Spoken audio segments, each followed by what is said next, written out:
Welcome to the Energy InSites podcast, your source for the latest insights in deep retrofits, renewable energy, and energy conservation. And now let's get to today's insights. Hello, and welcome to another episode of the Energy InSites podcast. My guest today turned an engineering degree and one simple frustration that impact investing seemed built only for the wealthy into a platform that lets any Canadian lend small amounts for clean energy and community projects. He's the co-founder and director of business development for GoParity Canada. Please welcome Blake Bunting. Hello, Blake. Thank you for having me.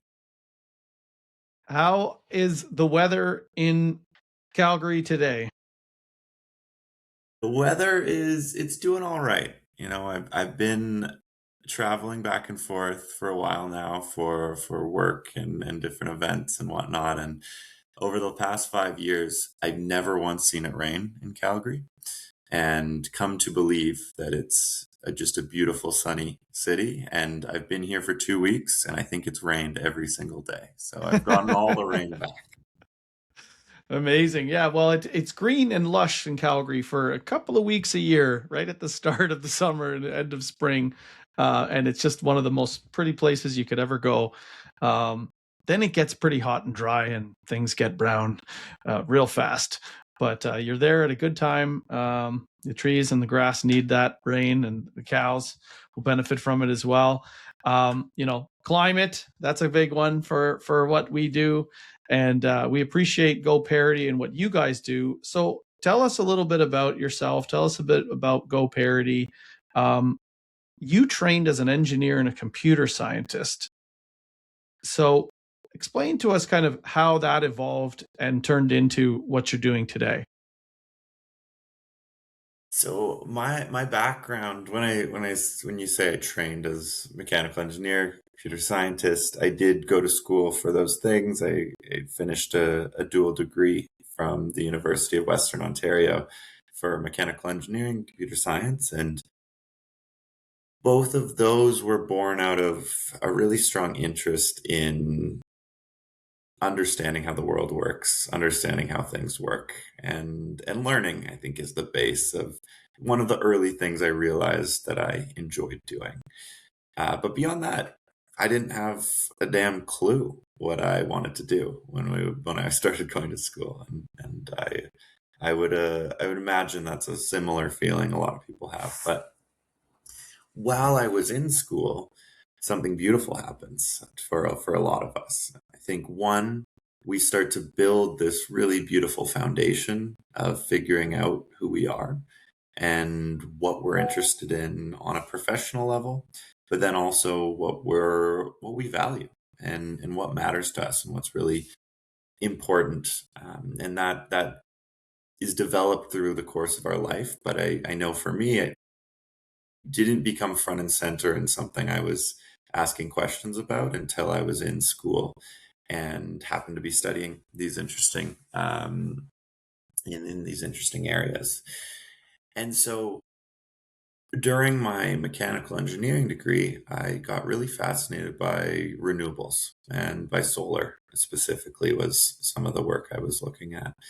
And the solar space appealed to me due to some of the clubs and some of the other interest I had, which was this. For context, I'm young.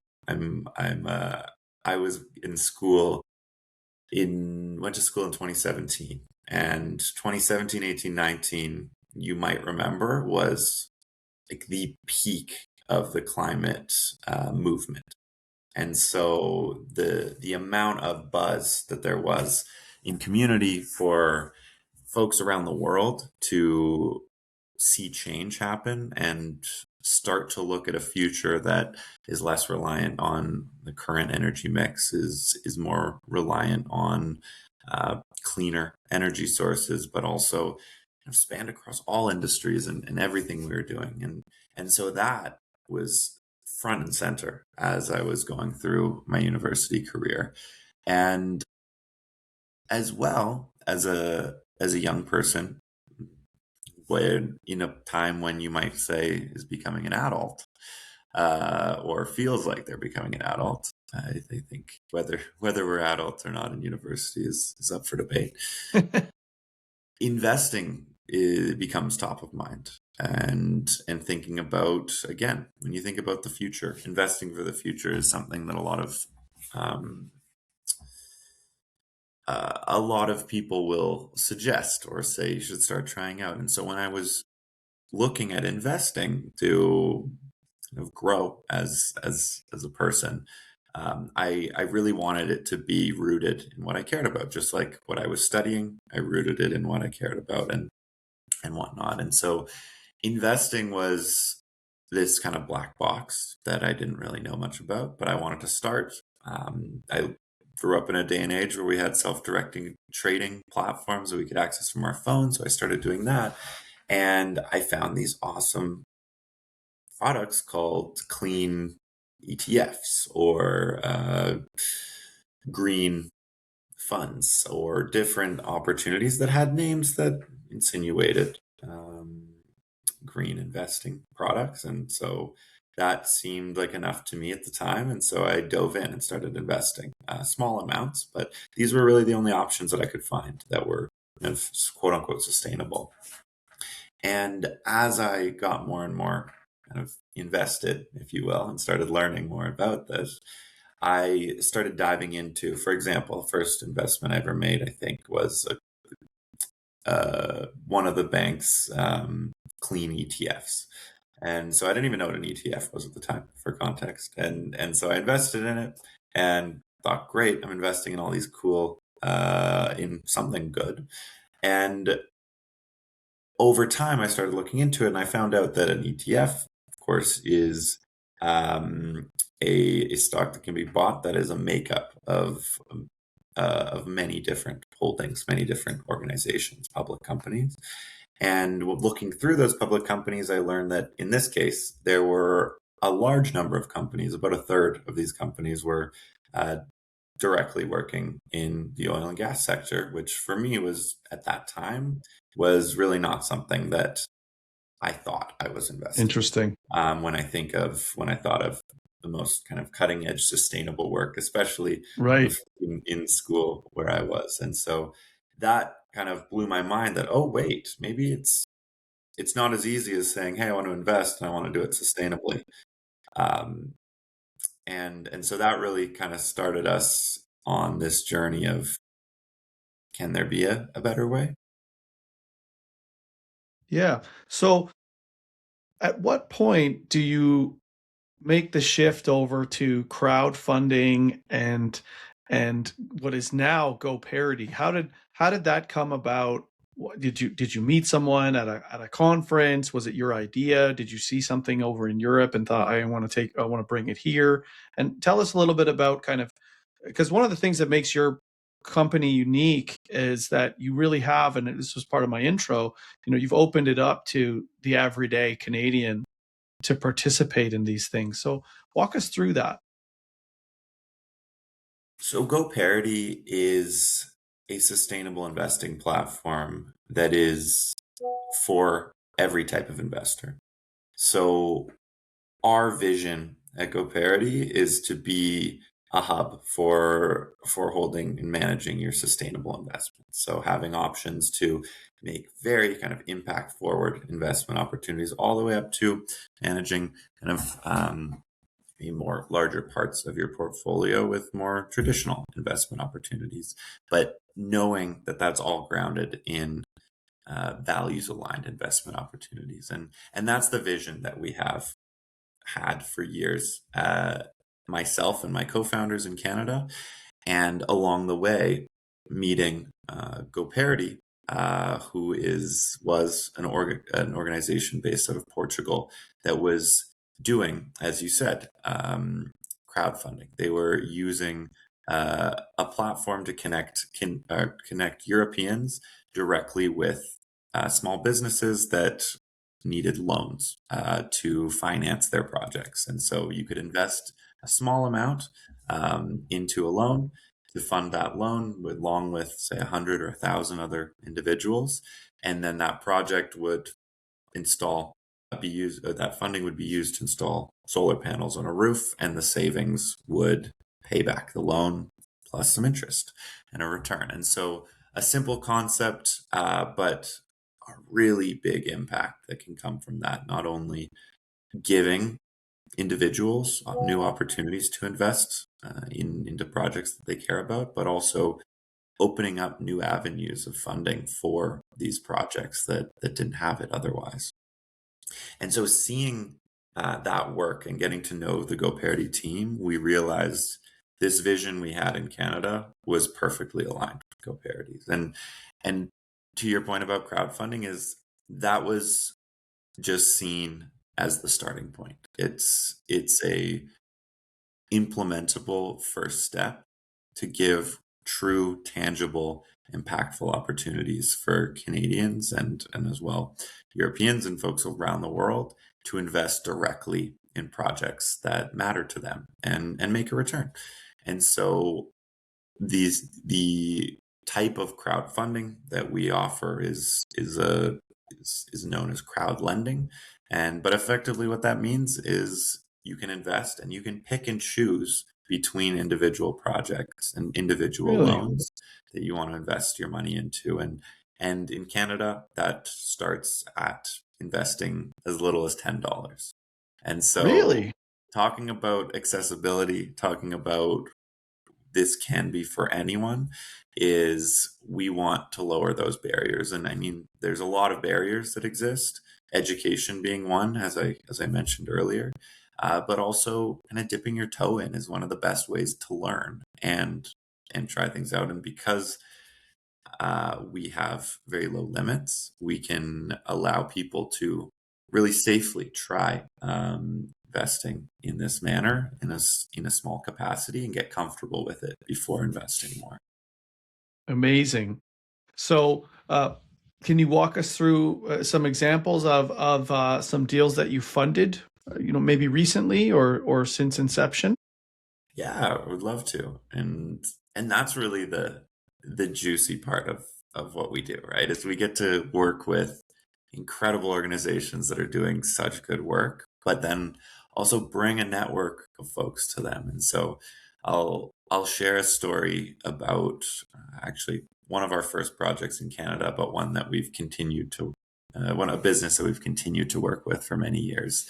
And they're called Barclay Project Group, and they run consulting or project management practice that supports First Nations across the coast, Western Canada coast, and up into the territories with implementing renewable energy projects and clean energy projects. And so that really formed out of kind of in the 2000s, 2010s, and early 2020s, moving small, remote Indigenous communities away from diesel power as their main source of generation to run-of-river hydro or community solar, or they've even done a little bit of work in the geothermal side of things, which is really interesting.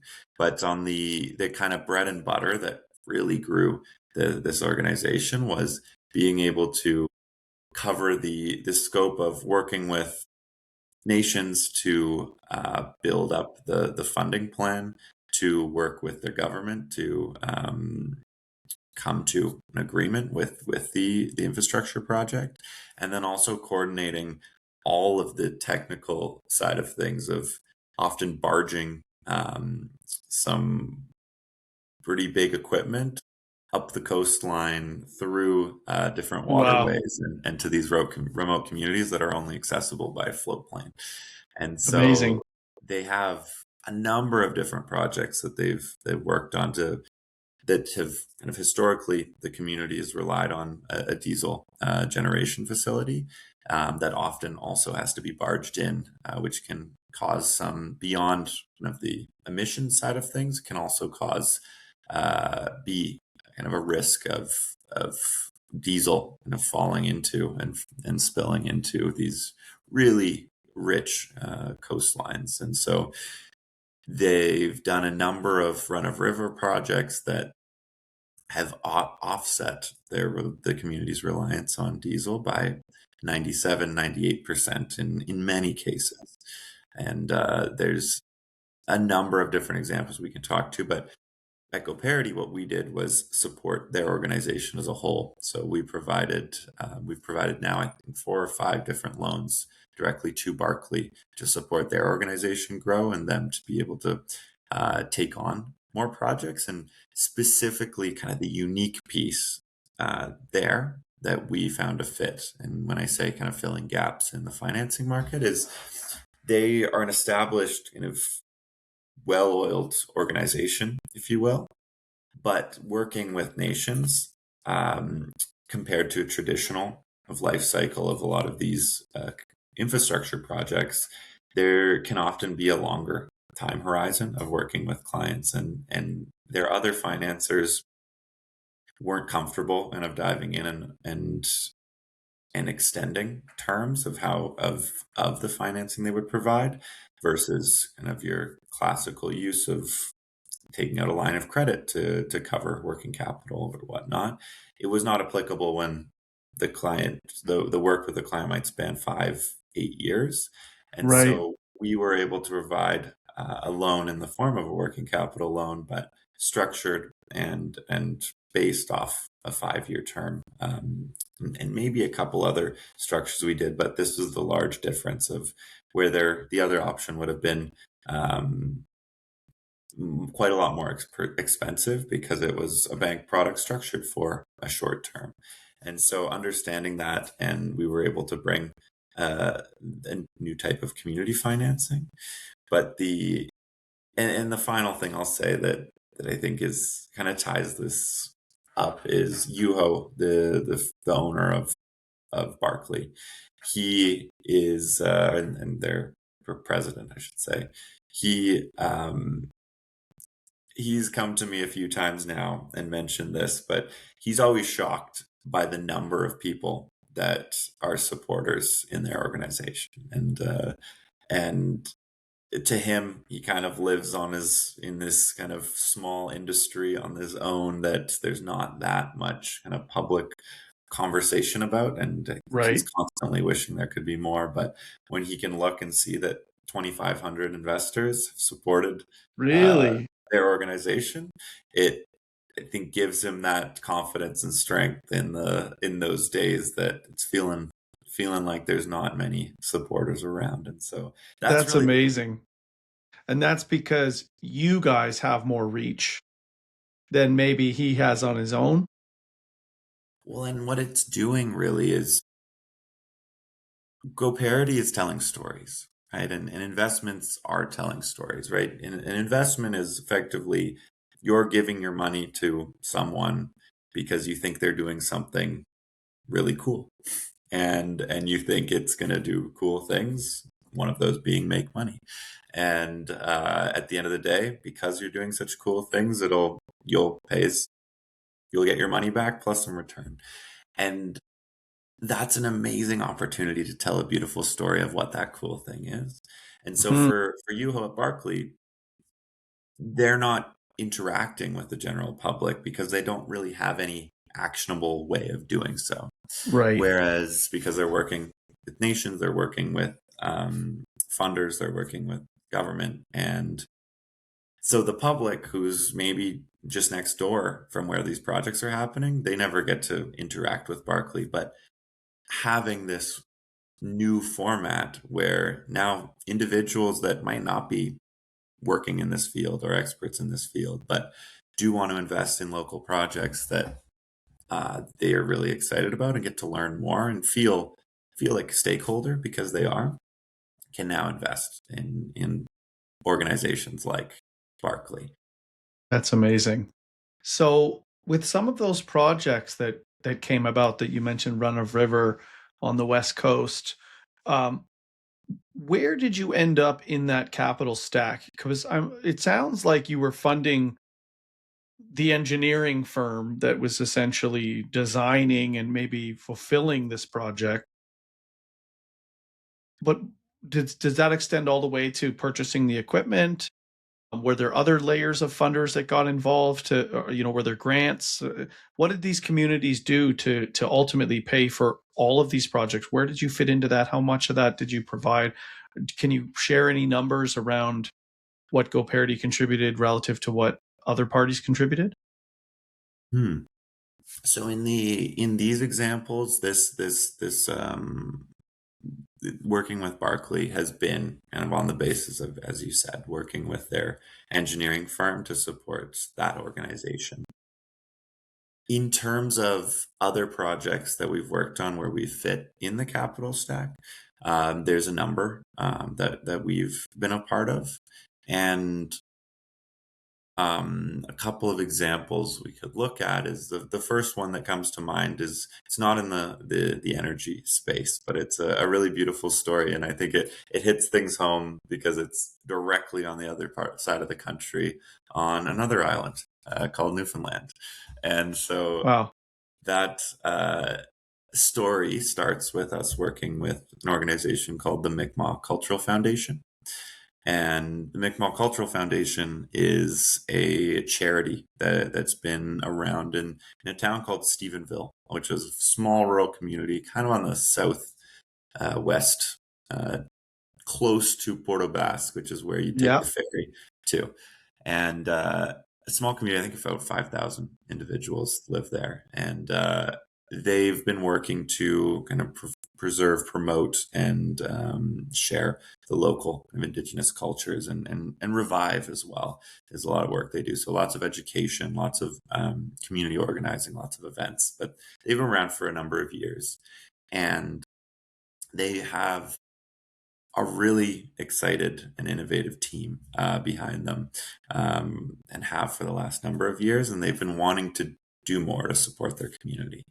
And so something that they've geared up to do over the last couple of years was to support through a social enterprise. And so a social enterprise is effectively, in this setting, means nonprofit or charity running a business in practice. So Right. earning a revenue stream through some sort of service or product they're providing.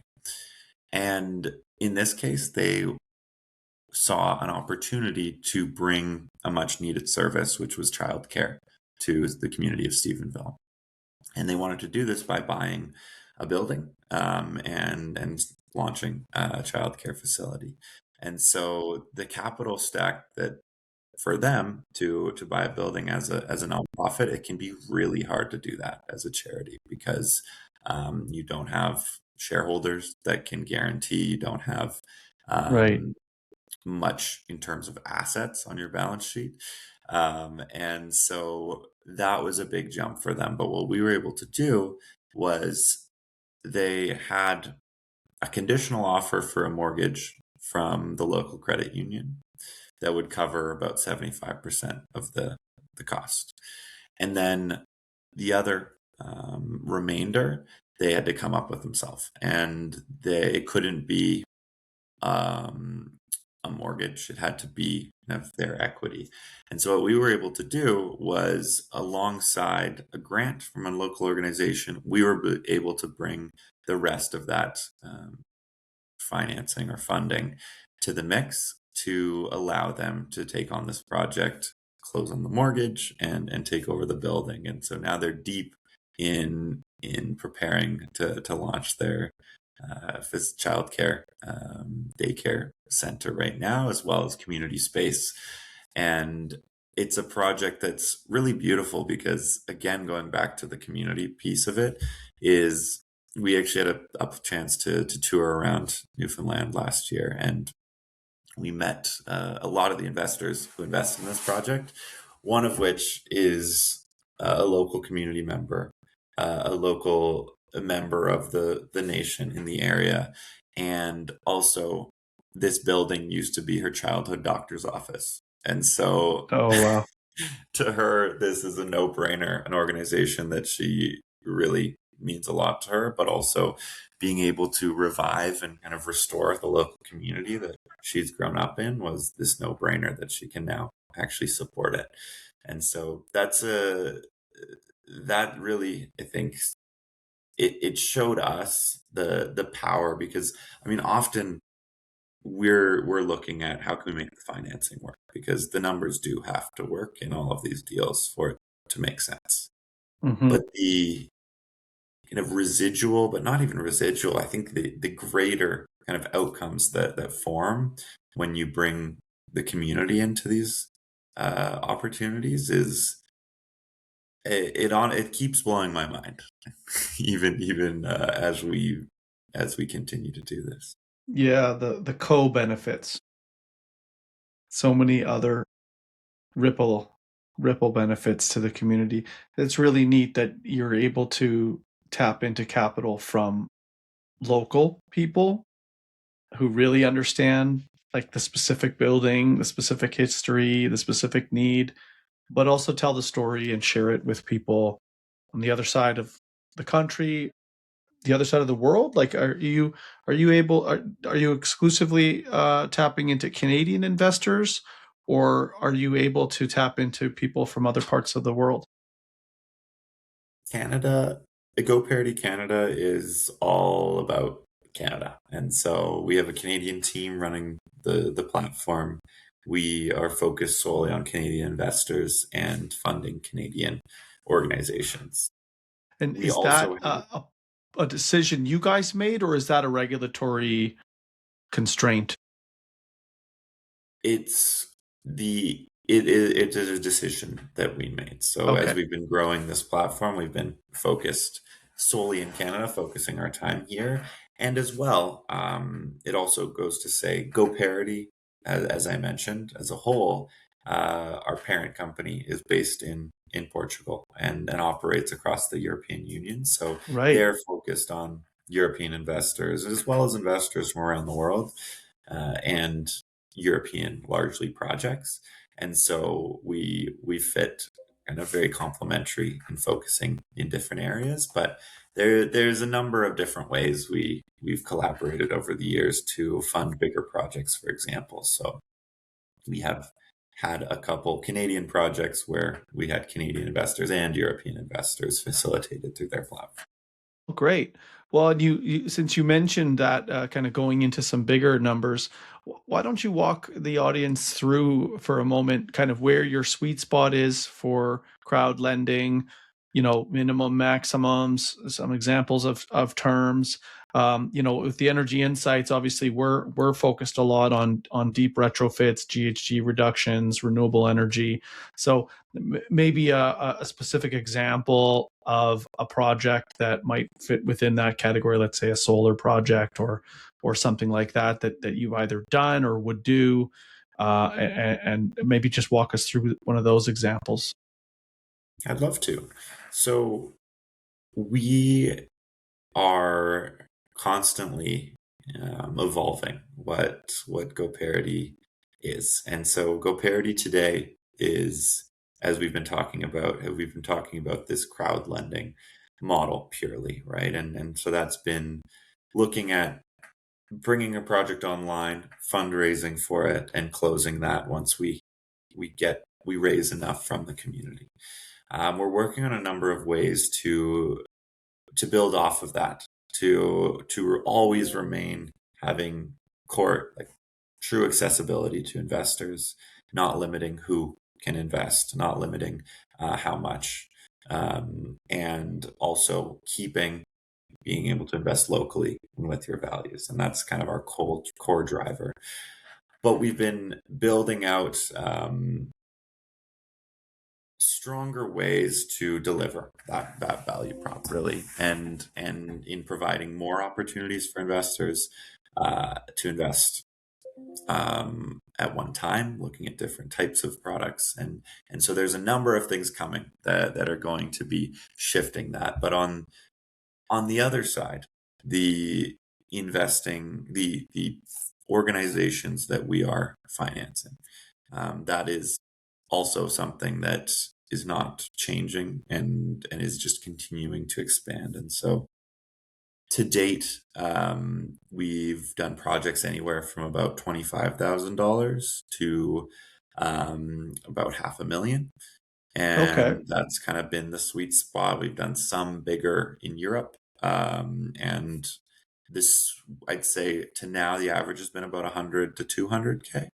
And we've especially found some really good fits with in the solar space of commercial or community solar projects that tied with different subsidies and programs, we can have a relatively um, timely payback. So investors are engaged, and also a kind of lining it up with the savings that the project is earning. So Mhm. the organization isn't paying out of their pocket. And so that's been a sweet spot. But as we build out some of these offerings that I'm purposely not speaking too much to build up some excitement, is there will be able to take on bigger projects. And so moving to the Great. kind of average of 500,000 or so to be building out and supporting projects that can potentially make a bigger impact or potentially more aligned with what our investors are looking at. And so that's kind of where we're going. But an example of kind of a structure of a project that we are kind of a great fit for is certainly in the retrofit space. So if you are a kind of small to medium sized commercial business, or a community of all sorts that has a building that is that you want to retrofit, whether it means renovating, replacing windows, insulating, putting solar on the roof, we are very interested in supporting with that. And usually how we do that is we work closely with the technical provider. So the folks that are designing the project and the plan, we'll work with them to understand the project, and then we can set up terms that reflect that. And so what we could do, for example, if we want to get a little granular for the time Sure. being, for say there's I'll use an example that I looked at recently, 200 or so K commercial solar on a yeah, local kind of main street in a small community building. And they were looking, don't remember exactly how many kilowatts, but maybe between 50, 100 kind of thing. 50 to So 100. Yeah, that sounds about would right. probably be. And so what we were looking at is they were an organization that wanted to, yeah, lower their energy bill, reduce their emissions, and also just kind of add value to their building as well, because lowering the cost, the operating expenses can increase the valuation of that building as well. And so we were able to look at that deal as providing about usually we can look up kind of 75, 80% of the funding or of the total cost of the project. And so looking for a 20% down from the client, which often can be kind of a good fit with the technical provider, depending on how they set up their structure, is the first payment or two is out of pocket, and then we can cover the full scope of most of the project. And then how we set it up is it's a loan with an interest rate with monthly fixed payments. And so we'll usually give a little bit of a grace period to have the building retrofitted, so to complete the install. And then over the next number of years, instead of paying for your energy bill, you're paying a lower energy bill and that loan back. And so we try to line it up as close as we can with savings. It's not always perfect in Canada because we don't have the most sun, Yeah. but it's something that we do a lot of work with our different partners on the installer side to try to make the numbers work. Yeah, we definitely see regional variances in solar irradiance, therefore energy output, in utility costs. Dollars per kilowatt hour, pennies per kilowatt hour make a big difference. Grants that are available or unavailable, rebates that are available or unavailable. All of these things kind of start to move the levers around and put you into cash flow positive, cash flow neutral, or cash flow negative. we looked at a project recently that at the surface is cash flow negative for the kind, let's say 8 years of a loan period, even with a rebate, because the electricity price is pretty low.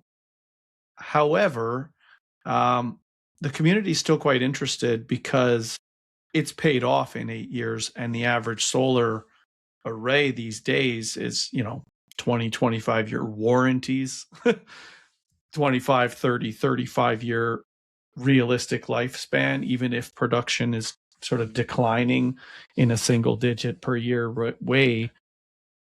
You've got 20 years of gravy essentially, once that first 8 years or so is taken into account, and you're dramatically reducing your exposure to electricity rates going up over time. You have the potential to add batteries and then have a really healthy kind of backup power situation.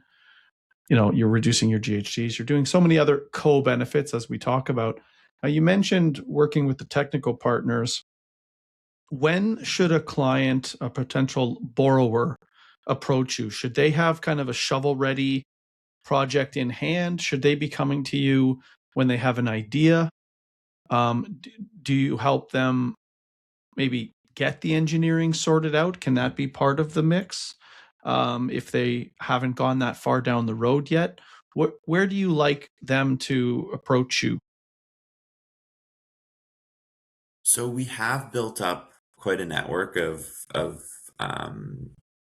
different installers and folks that we work quite closely with on the technical side. And so if there was an organization that was looking to do a project, we could definitely help make that early kind of introduction.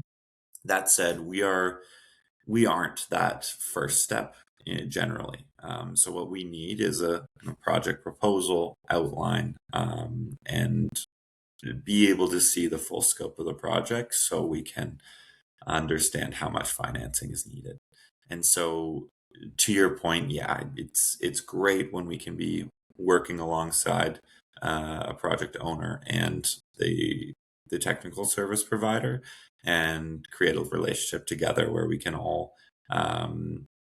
get comfortable and aligned with the project and keep things going. So Okay. to your point in the question, it's not necessarily we need to be absolutely shovel ready, like you want to start building tomorrow, but definitely beyond just an idea. But if you do wanna come to us, we can definitely direct you in the right place to be able Hmm. to support that.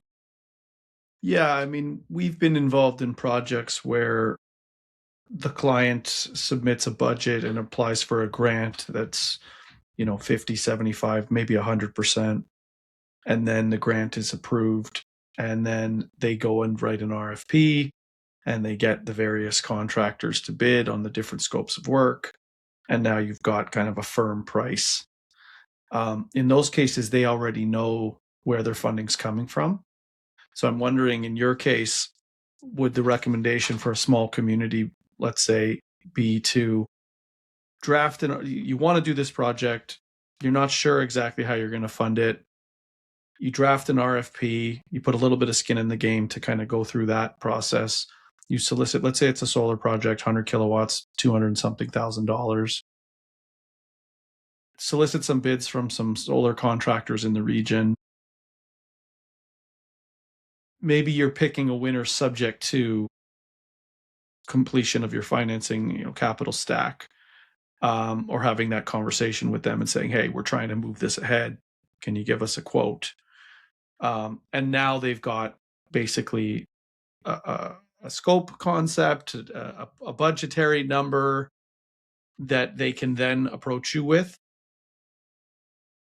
Would that be far enough along, or would they actually have to have permits, already issued and detailed engineering drawings already completed, for example? Yeah, so we most certainly would prefer to get involved at the stage you're talking about. So as soon as there's kind of a rough kind of at least something we can look at to kind of bite our teeth into, we can look at potentially providing a quote that can be held on to as kind of an indication that there is this financing available, and if XYZ do come together.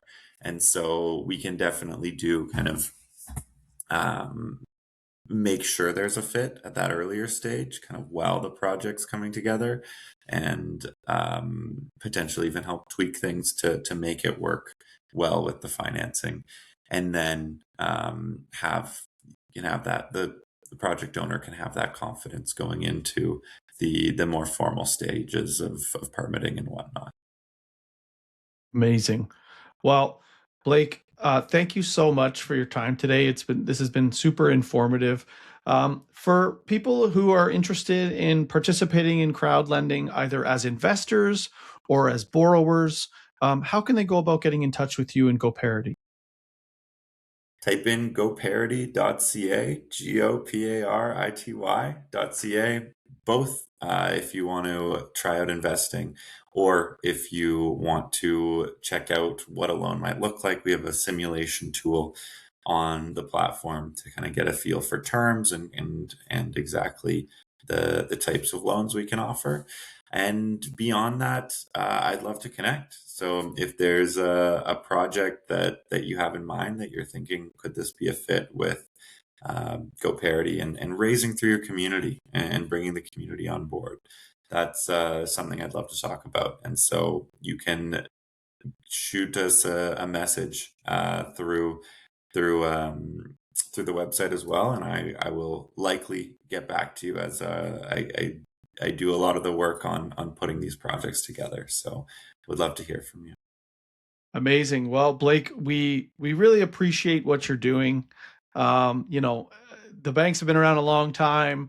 There's established players in different lending capacities, but crowdfunding, crowd lending, social impact investing, it's really democratizing this whole industry, decentralizing it, giving smaller investors a way of putting their money into something directly that has real community benefits. What a great story about Barclay Project Group. It's super inspiring to hear about small Canadian businesses that are making a difference in not just one, but many communities in many ways. And that you've given people the ability to learn about that, hear those stories, participate in those stories, be part of that success. That's just not something that I think the average person feels, even when they put their money into, you know, a fund or an ETF or some kind of public ticker. You're that much farther removed. Whereas here, you know, it really feels like you're part of that journey with that community or with that company. So again, I want to thank you for your time. I'd love to have you back maybe in another couple of months, and we can get some updates on other projects and follow your success. And I can't wait to hear about your announcement on kind of going bigger with everything. That bodes really well. And so thank you, Blake. And until next time, have a great day. Thanks so much, Kevin.